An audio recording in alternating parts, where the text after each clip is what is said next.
खुशियों पर साझा हक तो मुसीबत में क्यों नहीं। मम्मी, कुछ समझ में नहीं आ रहा।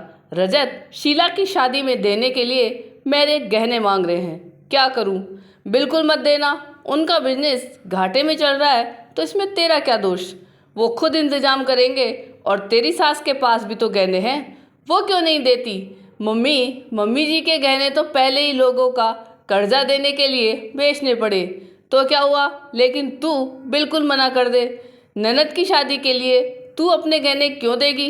तेरे सास ससुर और दामाद जी अपने आप इंतजाम करेंगे। तू इनकी चिकनी चुपड़ी बातों में मत आना। तेरे पापा ने कितनी मेहनत और प्यार से तेरे लिए वो गहने बनाए हैं। तेरे अलावा किसी और का हक नहीं उन गहनों पर, समझी।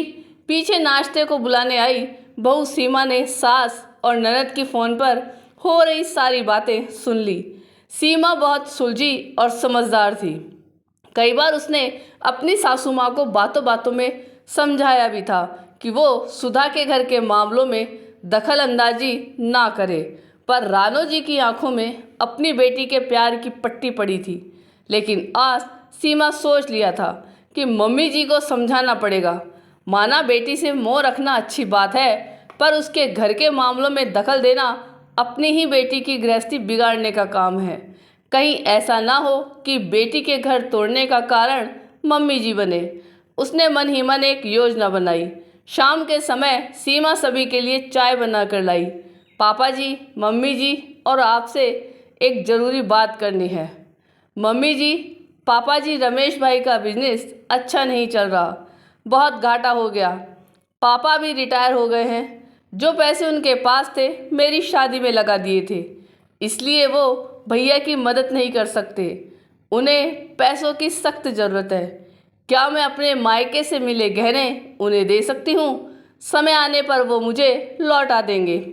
अभी वो उन्हें गिरवी रखकर अपना बिजनेस बचा सकते हैं। तुम्हें अपने गहने देने की क्या ज़रूरत है?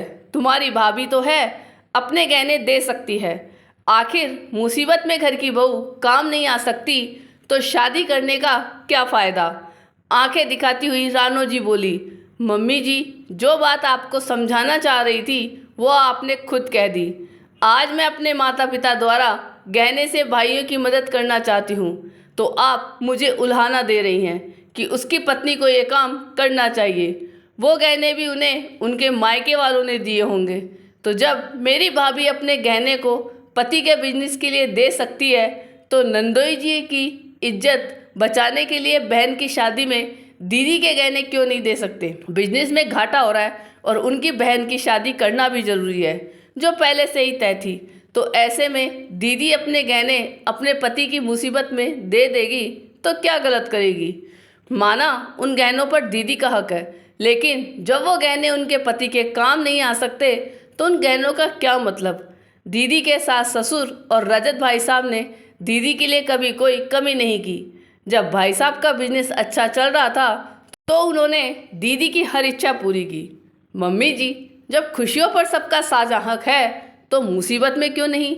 लेकिन वो गहने उसके भविष्य के लिए हैं। माँ, सीमा सही तो बोल रही है, गहने तो फिर बन जाएंगे। अभी रजत को दीदी के साथ और सहयोग की ज़रूरत है। दीपक बोला, हाँ मैं ही बुरी हूँ, तुम सब अच्छे हो। तुम्हें भी कोई शिकायत है तो बोल दो। नाराज़गी से रोमा जी किशोर जी को देखते हुए बोली, शिकायतें तो बहुत है जो मैंने कभी कही नहीं। सोचा समय के साथ तुम समझोगी, लेकिन तुमने अपने दिल दिमाग पर ना समझी की पट्टी बांधी हुई है और जब बहू समझा रही है तो उसी पर गुस्सा हो रही हो। एक बात बताओ, आज अगर मुझ पर कोई मुसीबत आ जाए तो तुम क्या करोगी? क्या आप पीछे हट जाओगी? क्या मेरी मुसीबत से ज़्यादा तुम्हें तुम्हारे गहने प्यारे होंगे? रानो जी सोच में पड़ गई। सोचने लगी, सही तो कह रहे हैं सब।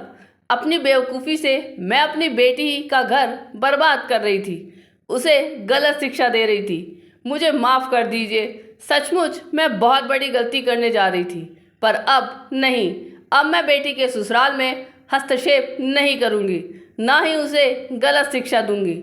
आपने हमेशा मेरी नासमझी और जिद को अनदेखा कर अपने प्यार को कभी कम नहीं होने दिया। आज भी मेरी गलती माफ़ कर दीजिए। मेरी नासमझी के कारण मेरे लिए अपने प्यार को कम मत होने देना।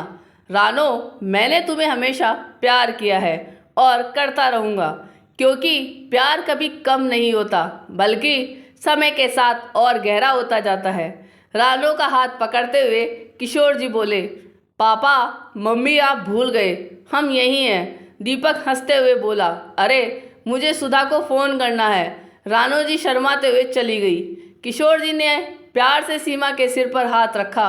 ऐसी बहू हो तो हर घर में खुशियाँ ही खुशियाँ होंगी। आपको ये कहानी कैसी लगी ये कमेंट करके ज़रूर बताइएगा। चैनल पे नए हो तो सब्सक्राइब जरूर कीजिएगा और वीडियो को लाइक और शेयर कीजिएगा। धन्यवाद।